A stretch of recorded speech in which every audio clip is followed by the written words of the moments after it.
Hello there, my name's Nige. This is Pure Coys. Thank you so much for coming to my channel. Please like, please subscribe. It would mean the world. I really need to come up with a new saying, but at the moment I can't think of one. So like and subscribe. It would mean the world. I hope everyone had a great bank holiday Monday. It's Tuesday today. It kind of felt like a Monday, didn't it? It was tough getting up for work this morning, but hey, I did it. I am knackered now, but I did it, and I thought I'd do a quick video before I settle down for the evening and watch some more YouTube, of course. I want to talk about the transfer window and the fact there's 3 days left. 3 days for Spurs to make some signings, but everything I'm seeing in the media is telling me Spurs ain't going to make any more signings, or if they do, they're probably going to be low key loans or maybe another young player coming in, which doesn't fill me with a lot of excitement, a lot of hope. I'm not being negative. I'm just, I've supported this club so long, over 40 years, and I so badly want Spurs to be dining a top table again. And I just feel this window, we've kind of let ourselves down. And I kind of think we do that quite a lot just lately. And it's frustrating more than anything because, I think we've got the surplus. I think we've got good squad there, good team. I think we're 2 or 3 players short of having a really good team, and then 5 or 6 players short of having a really good squad. And I think with the players we brought in, 3 of them being young, in Bergval, in Gray, and in Odegaard. I'm not gonna include Yang because he doesn't come till January, and in all fairness, in my opinion, I might be totally wrong, I don't think we're gonna see a lot of him this season. I think he will come in January. I think he will obviously take time to settle in. He will have to get used to a new country, a new way of living, a new culture. So I think we can forget Yang for this season. And of course, Werner was already here last season, so for me, he doesn't count. He doesn't count as a player we've brought in. Doesn't really count as a player, if I'm honest. But that's another story. So for me, we brought in 3 youngsters. Odegaard, as I've said, Gray and Bergval, all 3 of them really exciting, and I'm not gonna say anything bad about them because 'cause they're all, in their own way, exciting signings for the future, and they will get first team football this season. They have to get first team football this season, and this is what I wanna talk about now. They have to get first team football this season because we haven't gone out and signed any experienced players. This is my concern. Solanke apart, who's 26, he's the only player that's over 20 that we've bought. Other than that, Yang, of course, 18, Bergval and Gray, 18, and Odegaard, who's 19. He's not 20 till later in the year. And that terrifies me. You know what? All 3 of them, or 4 of them, are younger than my middle child. He's 20 this week. And that's terrifying. I wouldn't trust my son playing for Spurs. Sorry, Chunk, you're a great little player, mate, but seriously? We're ex Anyway, I will get into that. So, as I said, one experienced player we've bought in Solanke. Fine. He's an okay striker. He'll do okay. But my concern is this. We have let 14 first team players leave. First team players. 14 of the first team squad has left this summer. Probably 2 more are going to leave in Lo Celso and Reguilon. And we have brought in effectively 4 players, and 3 of them are under 20. So my concern is this, and I've written it down. So we have a squad now of 27, and that is if I include Divine, Lancashire, and Moore. I'm not sure if Divine's gone out on loan. If he has, it's a squad of 26. That includes Lancashire and Moore. and 4 of those 26 are goalkeepers. 4 of them, and probably only one of them in play. It's gonna be a tough season. My problem is, and if I look at the defence, so in centre half, we have Romero, Van de Ven, Dragusin, and I suppose you can put Davis in that.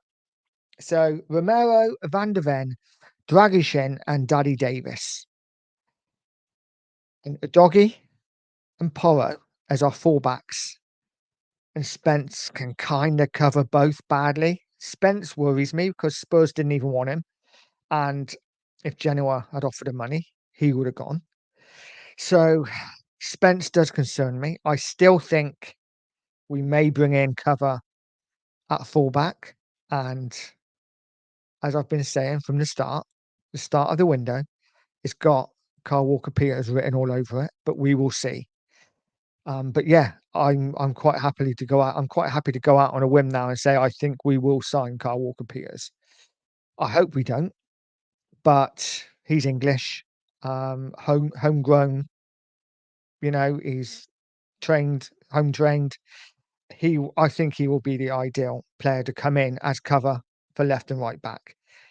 Again, doesn't fill me with excitement, but I think it kind of makes sense if this is the route we're going down. But my concern is if Romero and Van de Ven are out at the same time, which is highly likely because they were last season, so it's highly likely that's going to happen again. And with the fact we have UEFA Cup football as well, if they are out, sorry, I'm showing my age now. UEFA Cup football, we have the Europa League. We are going to be counting on Dragusin and Davis as our centre halves. And you know what? If Dragusin and Davis are playing because Romero and Van de Ven are out, we have no defenders on the bench that can play centre half. None. So we will be relying, if this happens, and it's all hypothetical, it's all ifs and buts, but if Romero and Van de Ven are out, we are relying on Dragusin and Davis, and then we are relying on an 18-year-old kid in grey who's not a centre half to cover at centre back if needed. For me, I'm sorry, that's not enough. We went into this summer and I really thought we were gonna. I mean, I'm a Spurs fan. I knew we wasn't gonna really push the boat out, but I thought we may sign players that would drop straight into that first team, that would move that needle, that would give us a real chance, not of challenging the top three, but making us the best of the rest. And I don't think we've done that. In fact, I think we are slightly weaker now than we were last season, or now than we were at the start of the summer. Because yes, those 14 players that had left Spurs had to leave. They were not good enough for Tottenham, and we all know that. They were not good enough for Tottenham, so they had to go. But there was a wealth of experience in those players, and we haven't replaced that experience, and that is my concern. Even if we brought in, and we still might, again, it's all hypothetical. I might put this video out, and then 10 minutes later, we might go and sign a Locatelli, and then I'm in the mud. That's what they say, isn't it? You're in the mud. I'm in the mud. But at this current time, Tuesday evening, 8:05, I haven't checked Twitter for 20 minutes, so I could be wrong. But we have not improved the squad anymore, and we do not look like improving the squad really anymore. Certainly not with a centre half. Like I said, I think the one position we may fill is fullback, which I think will either be Kyle Walker Peters or somebody on loan. That really concerns me. It really concerns me that we are short at centre back. Especially if we just had one game a week, if we're just in the Premier League, it would still be an issue, but it wouldn't be maybe as much of an issue. It would be okay, we might be able to get away with it. But with Europe as well, the Spurs thought it through. Have they thought this through? Because we struggled with one game a week last season with a massively bloated squad. And now, brilliantly, and I hold my hands up, this has been a really good window for getting players out. We have done fantastic, and there's still a few more to go. We have done fantastic at getting players out, but we just haven't brought enough in, enough of real quality. I mean, some experience, some players that have been now, seen it and done it. So, hence the title of the video, a few injuries and it could all end in tears. I'm really concerned, especially in defence, that we haven't signed enough. And if we get a few injuries, a few suspensions, there's every reason because all four of those defenders were out last season at some point, some of them together. And if we get those injuries again, we have not got enough cover to get us through. That really concerns me. Midfield, I was looking at it and I was concerned about midfield. I'm not going to lie. I was thinking, wow, if Basuma and Bentancur are at the same time, we've got no cover there. I still don't think we have. I think we're relying on Lot then. And again, it's all hypothetical. If Basuma, if Bentancur were out at the same time, we are then relying on Sarr and we are relying on Gray and Bergvall. And because they're young players, they are going to dip in form. They are going to be up and down. You saw Sarr last season. Some games he was brilliant, and we're like, oh, we got a player here. And other games he'd go missing. So, and this is a problem with young players. They're never going to be brilliant all the time. They are going to have games when they are up and they are down. So this is for me why we need that experience. If we had brought one more experienced midfielder in, I think I'd be happy. Letting the likes of Højbjerg go, absolutely fine. He had to go, but he was experienced. Over 300 Premier League games, over 80 caps for Denmark. Skippy, even though he's still quite young, 100 games for Spurs, experienced. And where again he wasn't good enough, if we had replaced Skip or Højbjerg with an experienced central midfielder, I think I'd be okay with it. I think I'd be okay. We got 3 or 4 experienced midfielders there.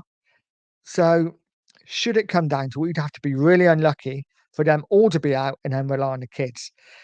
I really don't want to be chucking them in and saying, there you go, do the job, because I really think that's putting a lot of pressure on them. I think putting one or two, the way it's going at the moment, I think is perfect. You're bringing them off the bench, giving them a bit of game time, letting them bed in, letting them know what it feels like to play for Spurs, because there's a massive difference between playing in the Danish league and then playing at the Tottenham Hotspur Stadium, White Hart Lane. It must be terrifying because that stadium is massive compared to what Bergvall would have been playing in. And, Gray's slightly different because Leeds are a massive club, but they have been playing in the Championship. And it is a big difference, a massive step up from the Championship to the Premier League. So the midfield concerns me. I would like another bit of experience in now. But the one caveat to that, and it's slightly different because Kulu plays a bit further up, but the way they played Saturday with like the one holding midfielder in Biss, and then Kulu and Madison playing almost as like false tens, like playing up together almost. I think that really worked, and I do think they will use that a lot, Spurs at home this season. So kind of negates the fact that we really are desperate for a midfielder, but I still would like one more. But let me know in the comments what you think. Would you like one more midfielder? Do you think we're short in defence? I think we are definitely short in defence. Midfield, I'd like one just because I really like an experienced, classy midfielder to come in. And then we go to up front, and the more I look at it, the more I think, okay, I think we're probably okay. I don't see us getting any unless a striker or a wide man leaves. And that's what's interesting. Why I saw that tweet earlier saying that Spurs were pretty much done. They were just looking at opportunities, unless a big player left. And I'm like, what does that mean? Does that mean a big player could leave? And when they say big player, who are we talking about? Obviously not Sonny or Madison or Romero. Um, but maybe Richarlison. Maybe Richarlison. I mean, who knows? Who knows? We'll have to see in the next 3 days. But the way it is at the moment, I think Solanke and Richarlison, even though they don't fill me with excitement, I think they are fine as our front two this season. I think Johnson and Odegaard, I think they're fine again. I think it is time for Johnson to be taken out of the firing line. I have said it before. I feel for him a little bit in the fact that he never asked to be £50 million or £47.5 million. It's not on him. He started badly to this season. He hasn't hit the ground running. He's not on form. I think he knows it. I think Ange should pull him out of the team just for a little bit. Maybe bring him off the bench, get some confidence back. 'Cause I actually do think he's a better player coming off the bench when teams are tiring and you've got a fresh Johnson running at you. I think that's the best way we can use him. And Odebear showed me enough Saturday to say that he could start. I don't want to get in conversations. Did he play well? Is he good? Was he fantastic? Because I just think he did okay. He did okay. There wasn't anything he did wrong. I thought he had pretty pretty good debut. There was a few things early doors that he did. I was like, yes, this is exactly what I want to see from my winger. Getting the ball, going at them. Whether it worked or not, it's another question. At least he's trying.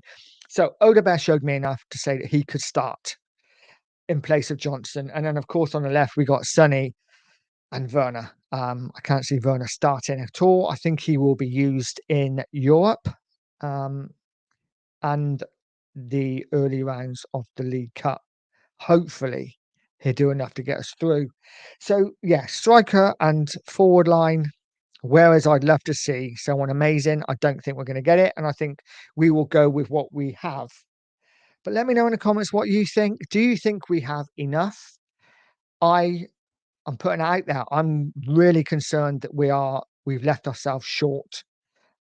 Yes, we have a squad of 26, but there's quite a lot of youngsters in there, and there's 4 goalkeepers in there. So take two keepers out, or even 3. We still got a squad of 24, 25. I do think we are a couple short, a couple light.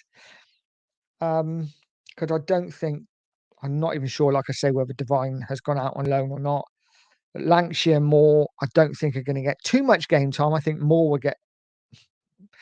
Try saying that Moore will get more game time than Lancashire, but I don't think either of them will be played that much. So yeah, my concern is we are short in defence.